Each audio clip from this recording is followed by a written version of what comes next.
રાજકોટમાં કારખાનેદાર છેતરપિંડીનો ભોગ બન્યા છે।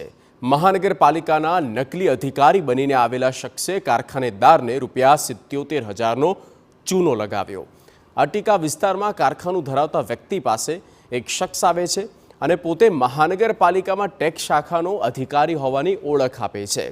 કારખાનેદાર અરવિંદ મોલિયાને નકલી અધિકારી કહે છે કે તમારે ₹1,56,000નો વેરો ભરવાનો બાકી છે। જો તમે વેરો નહીં ભરો તો કારખાનું સીલ કરવામાં આવશે।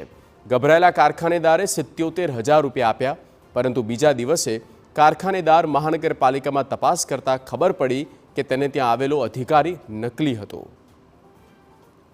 કારખાનું છે, મને કોર્પોરેશનમાંથી સાહેબ આવ્યા છે એમ કરીને મને કે ₹1,56,000 તમારા બાકી છે, અત્યારે તાત્કાલ તમારે ભરવાના છે।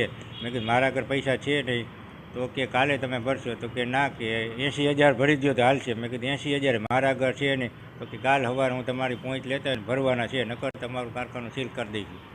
એટલે બીજે દી સવારે એ ભાઈ આવી તો પહોંચ લઈ આવી, પહોંચ આપી મને મોબાઈલમાં। એટલે મેં મોબાઈલમાં નાખ્યું, કીધું ભાઈ કોણ છે, સાચા એક ખોટા? તો RMC લખાઈને આવ્યું।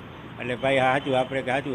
એટલે મારા કંઈ પૈસા ન થયા 80,000, 77,000 થયા હતી। એ ભાઈને મેં ₹77,000 રોકડા આપ્યા। તો વધુ એક